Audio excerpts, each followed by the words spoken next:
Hello guys, welcome back to our YouTube channel of career makeup academics, जो आपको provide करता है quality education.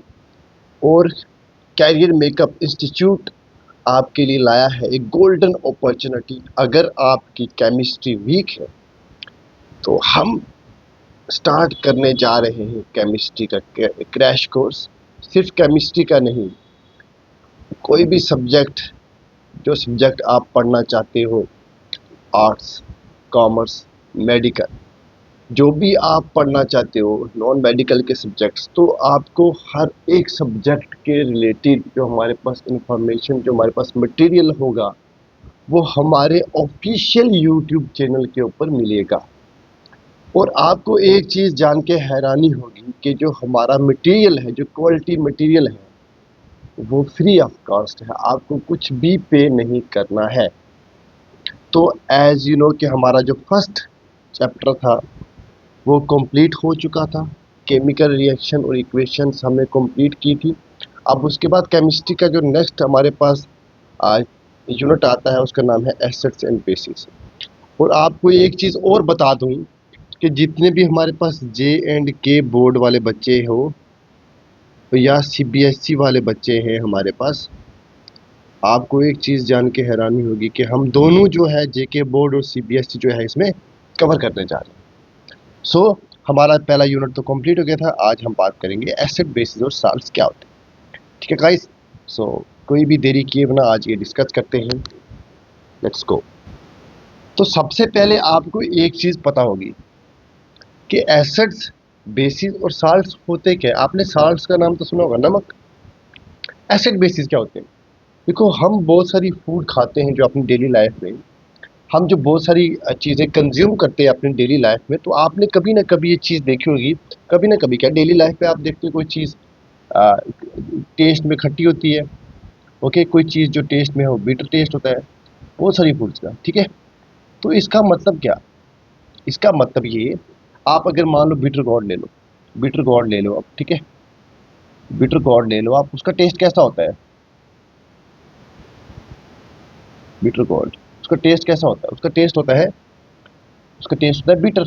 उसी वैसे ऐसे ही दूसरी तरफ आप लेमन ले लो, लेमन का टेस्ट कैसा होता है? सोर। What does it mean?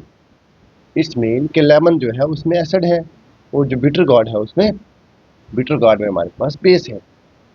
तो आइए डिस्कस करते हैं एसिड बेस इन डिटेल्स। और हमें कैसे पता चलता है किसी भी चीज़ में एसिड है या बेस है, टेस्ट को किए बिना। आइए डिस्कस करते हैं, मज़ा आने वाला है आज आपको। कहता है हमारे पास कुछ इंडिकेटर्स होते हैं, कुछ सब्सटेंस होते हैं, ठीक है, कि नेचुरल भी होते हैं और साइंथिटिक भी होते हैं। मतलब नेचुरल भी हैं, जैसे हमारे पास लाइकन हो गया, रेड कबेज हो गया, टर्मरिक हो गया। अच्छा, ये जो अलग अलग हमारे पास फ्लावर्स थे, तो हमारे पास ये फ्लावर्स जो है नेचुरल इंडिकेटर्स होते हैं। अब नेचुरल इंडिकेटर्स क्या होते हैं बच्चे? नेचुरल इंडिकेटर्स वो सब्सटेंस होते हैं जो हमें, जब भी उनके कांटेक्ट में कोई एसिड या बेस आता है, तो अपना कलर चेंज करते हैं। और हमें कलर चेंज जब वो करेंगे, हमें पता चलेगा कि जो सब्सटेंस है वो एसिड है या बेस है। क्या बोला मैंने? कि जब भी कोई सब्सटेंस अपना कलर चेंज करता है, जब भी हम उसके साथ एसिड या बेस को रिएक्ट करवाते हैं, एसिड या बेस को उसके साथ उसकी सरफेस के ऊपर रखते हैं, तो उसको हम इंडिकेटर्स बोलते हैं। इंडिकेटर्स मतलब इंडिकेट करता है कि यह सब्सटेंस एसिड है या बेस है। यहाँ तक क्लियर? आइए आगे चलते हैं। अब देखो, हमारे पास लाइटमस सोल्यूशन होता है एक, ठीक है, लाइटमस सोल्यूशन होता है, जो कि एक पर्पल कलर की डाई होती है, जो कि लाइकन से एक्सट्रैक्ट की जाती है। ठीक है, और ये भी हमारे पास क्या होता है? ये भी हमारे पास एक इंडिकेटर का काम करता है। ये भी हमारे पास इंडिकेटर का काम करता है, और हमें ये बताता है कि जो अपना हमारे पास जो भी सब्सटेंस हम उसमें डालेंगे वो एसिड है या बेस है। ठीक है, देखो ये लाइटमस है हमारे पास। अगर ये पर्पल कलर में, अगर ये पर्पल कलर में क्या हो गया, तो जैसे ही हमने इसमें कोई सब्सटेंस डाला, कोई सोल्यूशन डाला, अगर वो पर्पल कलर शो करेगा, तो इसको हम बोलेंगे कि वो सब्सटेंस क्या है? बेस है। ठीक, और अगर हमारे पास लाइटमस पेपर है, उसमें हमने कोई सोल्यूशन डाला, ठीक, और उसमें हमने कोई सोल्यूशन डाला, कोई सब्सटेंस डाला, तो उसका कलर कैसा हो गया? उसका कलर हमारे पास रेड हो गया। तो हम क्या बोलेंगे कि जो सोल्यूशन है, जो हमारे पास सब्सटेंस है, वो क्या है, वो हमारे पास एसिड है। देखो, acid change the colour of blue litmus to red. Acid जो है, जब भी हम किसी सब्सटेंस एसिड्स को डालते हैं लिटमस सॉल्यूशन के अंदर, तो वो क्या करता है, ब्लू कलर को रेड कलर में चेंज कर देता है। वहीं दूसरी तरफ जो हमारे पास बेस होता है, बेस का कलर क्या होता है, बेस का कलर रेड टू ब्लू हो जाता है। ठीक है, मतलब इसी में जब हम डालेंगे तो हमारे पास रेड से ब्लू हो जाएगा। ठीक है, आई समझ। अब आगे चलते हैं। अब इसमें याद रखना मिथाइल ऑरेंज और फिनोप्थलीन, इसमें इंपॉर्टेंट चीज़ें, ये भी दो इंडिकेटर्स हैं हमारे पास, फिनोप्थलीन और मिथाइल ऑरेंज। ये कैसे वर्क करता है वो हम देखते हैं। बेसिकली ये भी इंडिकेटर्स होते हैं। जब भी हम किसी भी सोल्यूशन के अंदर मिथाइल ऑरेंज या फिनोप्थलीन के कुछ ड्रॉप पुट करेंगे तो हमें क्या होता है, हमें पता चलता है कि वो जो है सब्सटेंस है वो इंडिकेटर है या फिर सॉरी वो इंडिकेटर्स जो है क्या इंडिकेट कर रहा है कि जो सोल्यूशन है वो एसिड है या बेस है। आपने एक चीज़ और देखी होगी, आपने एक चीज़ और देखी होगी कि जो हमारे पास अगर खाने का, अगर हमारा हमारा वाइट कपड़ा है उसके ऊपर दाग पड़ गया है, ठीक है, तो जब भी हम उसको धोते हैं तो हमारे पास क्या करता है, वो हमारे पास जो कलर होता है जो फूड का वो चेंज हो जाता है। आपको भी देखना भी इस चीज़ को, अगर आपके पास हैंकी होगा तो हैंकी के ऊपर किसी भी फूड का आप अपना डाल देना उसका थोड़ा सा दाग लगा देना, उसके ऊपर या फिर नींबू छिड़कना या फिर कोई और चीज़ लगाना आप, तो आपको पता चल जाएगा कि आपका जो भी आप चीज़ लगा रहे हैं वो एसिडिक है, बेसिक है। ठीक है, हम ये देखेंगे कि टर्मरिक जो होता है वो कैसे कलर शो करता है एसिड्स के लिए और कैसे कलर शो करता है बेस के लिए। आगे आगे टेबल है, टेबल के थ्रू हम आपको समझाएंगे। ठीक है, सोप बेसिक होता है ना, आपको पता है, तो टर्मरिक अपना कलर चेंज करेगा। ठीक है, हाँ ये देखते हैं अब आगे। अब जितने भी हमारे पास एसिड्स हैं, HCl, H2SO4, HNO3, CH3COOH। अब मैं आपको एक चीज़ और भी बताऊंगा कि जो एसिड्स हैं हम देख के ही उसका फार्मूला देख के ही कैसे पहचान सकते हैं कि ये एसिड्स है या बेस है। ठीक है, वो भी हम बताएंगे आपको। कहता है जब भी हम एसिड्स को रेड लिटमस पेपर के बीच में डालेंगे, जब भी एसिड्स को रेड लिटमस पेपर के बीच में डालेंगे तो उसका कलर चेंज नहीं होगा। रेड लिटमस की बात कर रहा हूँ, ब्लू लिटमस की बात नहीं कर रहा हूँ। ठीक है, और जब भी ब्लू लिटमस में डालेंगे तो उसका कलर कैसा हो जाएगा, रेड, जैसे हमने अभी पढ़ा। जब भी हम रेड रेड लिटमस में डालेंगे तो कलर चेंज नहीं करेगा, क्योंकि क्योंकि जब भी हम लिटमस पेपर में सॉल्यूशन डालेंगे, लिटमस सॉल्यूशन में एसिड डालेंगे तो उसे कलर रेड करना है, तो अगर ऑलरेडी रेड है तो कलर चेंज थोड़ा ना होगा, वो रेड ही रहेगा। अगर ब्लू कलर है, ब्लू कलर का सॉल्यूशन हमारे पास, तो वो रेड में चेंज हो जाएगा।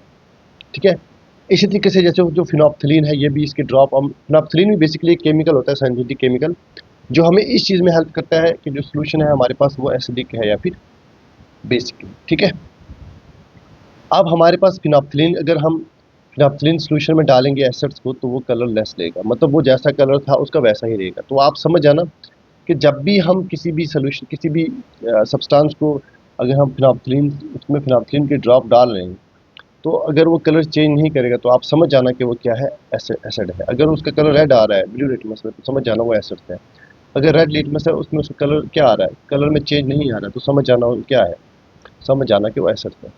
और अगर हम मिथाइल ऑरेंज में डालेंगे, मिथाइल ऑरेंज, फिनोप्थलीन और अ, जो हमारे पास रेड लिटमस है, ये तीन इंडिकेटर्स बहुत ज़्यादा इंपॉर्टेंट है, आप याद रखेंगे। ये पेपर में भी कभी कभी 1 मार्क्स का आ जाता है, 1 मार्क का कभी कभी पेपर में आपको दिखेगा, ये फाइनल पेपर्स में। ठीक है, तो हमारे पास वो पिंक हो जाएगा।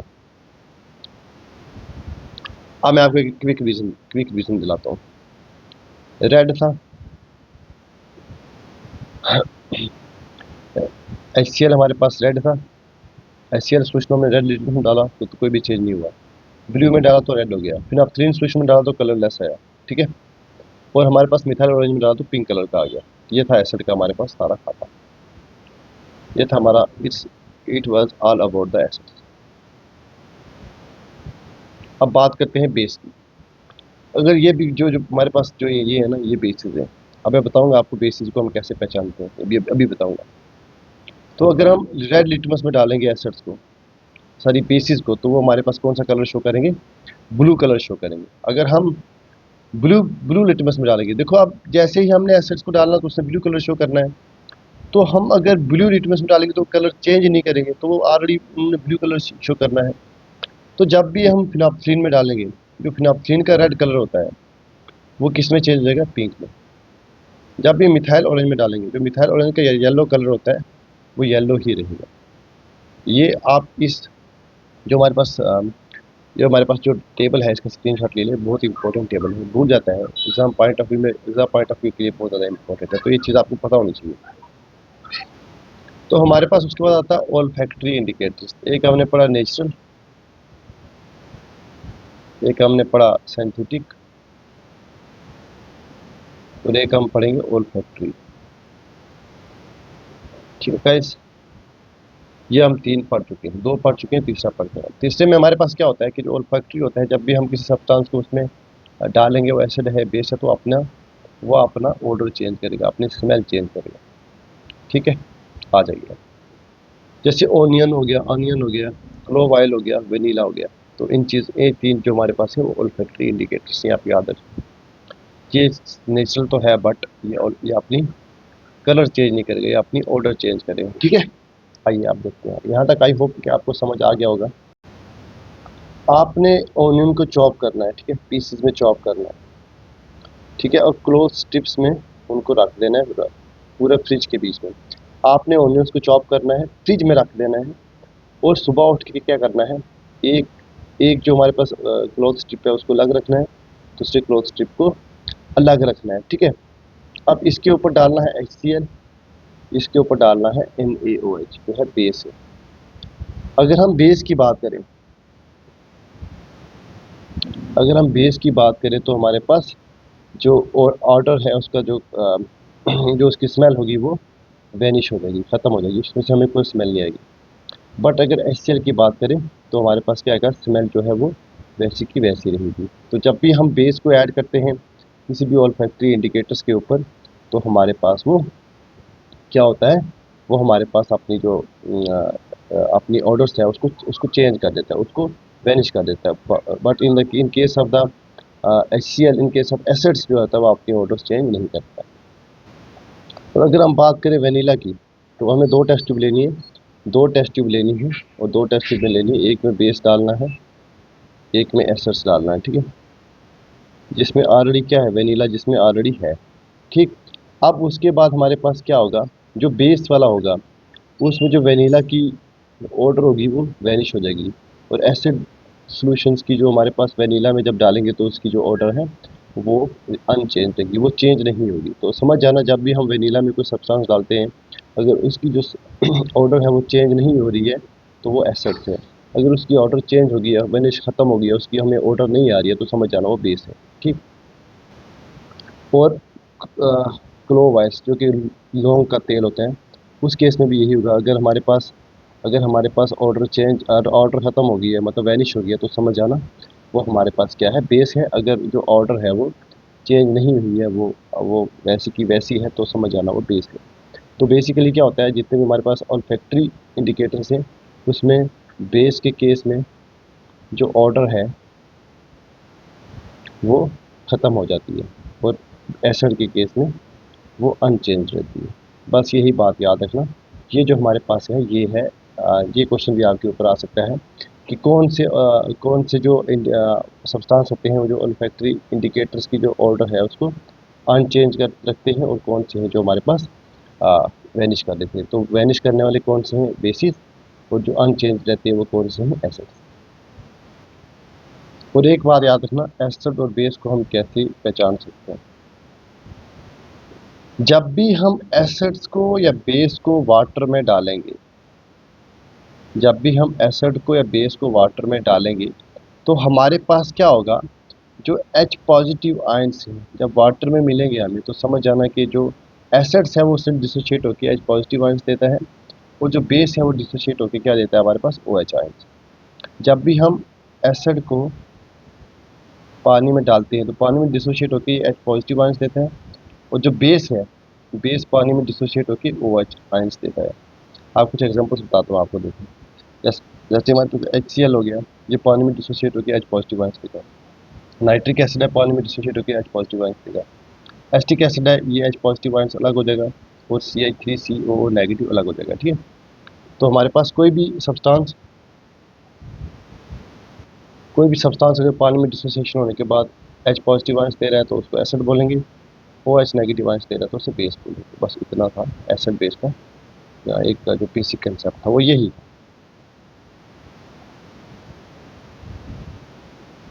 अब बात करते हैं कि एसिड्स और बेसिस मेटल के साथ कैसे रिएक्ट करते हैं।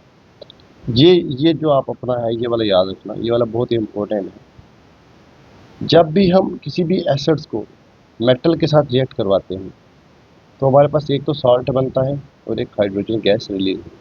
जैसे हमारे पास मान लो H2SO4 है, ये सल्फरिक एसिड है। H2SO4 is sulphuric acid, sulphuric acid. Okay, अब सल्फरिक एसिड को जब हम जिंक मेटल के साथ रिएक्ट करवाते हैं एक ZnSO4 बनेगा और हमारे पास हाइड्रोजन गैस रिलीज होगी।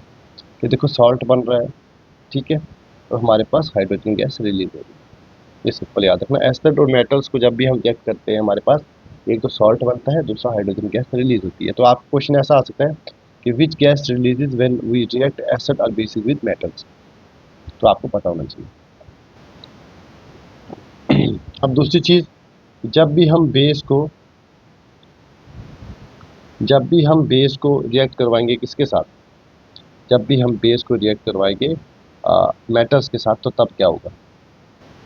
तो एसिड एसिड के केस में सॉल्ट बना था और क्या बना था, हमारे पास हाइड्रोजन गैस रिलीज हुई थी। तो सेम केस होगा हमारे पास बेस के केस में भी। जब भी बेस को हम मेटल के साथ रिएक्ट करवाएंगे तो हमारे पास क्या बनेगा, एक तो हमारे पास सोडियम जिंकेट बनेगा जो कि एक साल्ट है, और हमारे पास हाइड्रोजन गैस रिलीज। तो इस केस में भी यही होगा। आई समझ। तो अब आगे जो नेक्स्ट हमारे पास आता है कि जब भी हम मेटल्स कार्बोनेट होगी ये, और जब भी हम मेटल हाइड्रोजन कार्बोनेट्स होगी ये, सोडियम हाइड्रोजन कार्बोनेट, ठीक है, जब भी हम इनको एसिड के साथ रिएक्ट करवाएंगे तब क्या होगा।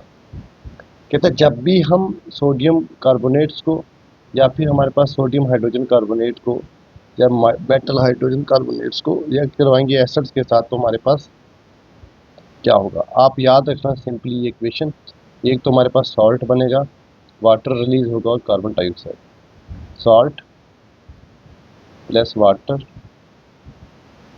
प्लस कार्बन डाइऑक्साइड, ठीक है।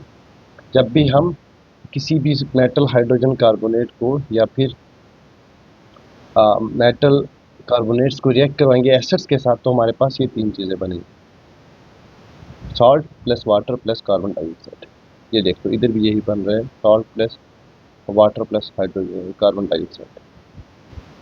अब हमने एसिड्स की बात कर ली, अब हम बात करते हैं बेसिस की। जब हम बेसिस को मेटल कार्बोनेट्स या फिर मेटल हाइड्रोजन कार्बोनेट के साथ रिएक्ट करवाएंगे तब हमारे पास क्या क्या बनेगा, ठीक है। कहता है जब भी हम कैल्शियम हाइड्रोक्साइड को कार्बन डाइऑक्साइड गैस को उनके ऊपर से पास कराएंगे तो हमारे पास जो लाइम वाटर है, जो कैल्शियम हाइड्रोक्साइड है, जो लाइम वाटर है जो कि बेस होता है, उसका कलर हो जाएगा मिल्की। मिल्की कलर होने के बाद वो एक वाइट प्रेसिपिटेट बना देगा कैल्शियम कार्बोनेट का और साथ में वाटर बन जाएगा। मतलब ये जो हमारे पास कैल्शियम कार्बोनेट है ये इनसॉल्युबल होगा, तो इसको हम इसके साथ इसको ईजिली फिल्टर कर लेते हैं। तो हमारे पास आपको पता होना चाहिए जब भी हम कैल्शियम हाइड्रोक्साइड को बेस को कार्बन डाइऑक्साइड गैस से पास करेंगे तो हमारे पास एक प्रेसिपिटेट बनेगा, वाइट प्रेसिपिटेट, जिसको हम सॉल्ट बोलेंगे, और साथ में वाटर हमारे पास वाटर की फॉर्मेशन होगी, ठीक है। यही चीज़ हम अगर कैल्शियम कार्बोनेट को प्लस वाटर को प्लस फिर दोबारा से मतलब मान लो, अगर जो हमारे पास ये प्रोडक्ट बना है, ठीक है, जो ये प्रोडक्ट बना है हमारे पास, अगर इसको हम इसके ऊपर दोबारा से कार्बन डाइऑक्साइड गैस पास करवाएंगे तो हमारे पास कैल्शियम का हाइड्रोजन कार्बोनेट बनेगा, ठीक, जो कि वाटर में सॉल्युबल हो जाएगा। फिर आता है how acid and bases react with each other, कि एसिड और बेसिस एक दूसरे के साथ रिएक्ट कैसे करते हैं। कहता है जब भी हम एक एसिड को एक बेस के साथ रिएक्ट करवाएंगे तो हमारे पास एक तो बनेगा सॉल्ट प्लस वाटर बनेगा, ये याद रखो हमेशा। और इस रिएक्शन को हम क्या बोलते हैं, जब भी एसिड बेस का रिएक्शन होता है इस रिएक्शन को हम बोलते हैं न्यूट्रलाइजेशन रिएक्शन। इस रिएक्शन को हम बोलते हैं न्यूट्रलाइजेशन रिएक्शन, क्योंकि एसिड और बेस क्या हो रहे हैं, न्यूट्रलाइज हो रहे हैं। न्यूट्रलाइज होकर क्या बना रहे हैं, सॉल्ट बना रहे हैं प्लस वाटर बना रहे हैं। ठीक है, ये देख लो, base plus acid gives us salt plus water, base plus acids gives us salt and water. तो इस देख लीजिए, इस रिएक्शन को बोलते हैं neutralisation reaction. Okay guys, base plus acid gives us salt and water, ये भी याद है। और जब भी हमारे पास जो रिएक्शन होगा, अगर मेटल ऑक्साइड को हम एसिड के साथ रिएक्ट करवाएंगे तो एक हमारे पास सॉल्ट बनेगा और दूसरा हमारे पास वाटर बनेगा। ओके गाइस, ये देख लो आप, metal oxide copper oxide plus 2HCl, तो कॉपर क्लोराइड बनेगा हमारे पास और साथ में वाटर बनेगा। जब भी हम किसी भी मेटल ऑक्साइड को रिएक्ट करवाएंगे हम अपना एसिड्स के साथ, तो हमारे पास एक तो बनेगा सॉल्ट, दूसरा बनेगा वाटर। ओके, तो ये ऐसा ही रिएक्शन है जैसा हमारे पास एसिड बेस का होता है। जो एसिड बेस का प्रोडक्ट होता है वही मेटल ऑक्साइड और एसिड का प्रोडक्ट हमारे पास होगा। अब हमने क्या करना है, reactions of non metallic oxide with base. ये जो रिएक्शन है नॉन मेटालिक ऑक्साइड का बेस के साथ, वो कैसा होगा। अब हमारे पास जैसे कैल्शियम हाइड्रोक्साइड है, बेस है, और हमारे पास कार्बन डाइऑक्साइड जो है वो नॉन मेटालिक ऑक्साइड है। तो जब भी हम बेस को अपना नॉन मेटालिक ऑक्साइड के साथ उसकी फॉर्मेशन करेंगे तो हमारे पास एक तो बनेगा सॉल्ट और दूसरा बनेगा water. Base plus non metallic oxide, इसका प्रोडक्ट भी एक तो सॉल्ट बनेगा हमारे पास और दूसरा बनेगा वाटर, ये भी याद रखना। जब भी हम नॉन मेटालिक ऑक्साइड के साथ भी इसका रिएक्शन करवाएंगे तो सेम प्रोडक्ट बनेगा जैसा प्रोडक्ट मेटालिक ऑक्साइड का एसिड के साथ बना। ये भी याद रखना, माइंड में बिठा लेना। और ये था हमारा आज का टॉपिक्स। अब जो आगे वाला हमारा पोर्शन है वो हम नेक्स्ट वीडियो में कवर करेंगे। आई होप कि आपको यहाँ तक समझ आया होगा। और अगर आप हमारे चैनल पर नए हो तो हमारे चैनल को सब्सक्राइब कीजिए। हमारे चैनल जो भी हमारी वीडियोस आती हैं उनको लाइक कीजिए ताकि हमें मोटिवेशन मिले। आपका एक लाइक, एक कमेंट हमें बहुत मोटिवेट करेगा हमें काम करने के लिए। तो आई होप कि आप हमारे साथ जुड़ोगे और अपने जो भी आपके वीक पॉइंट्स हैं उनको स्ट्रॉन्ग करोगे। अपना ध्यान रखिए, अच्छे से मेहनत कीजिए। मिलते हैं नेक्स्ट वीडियो में।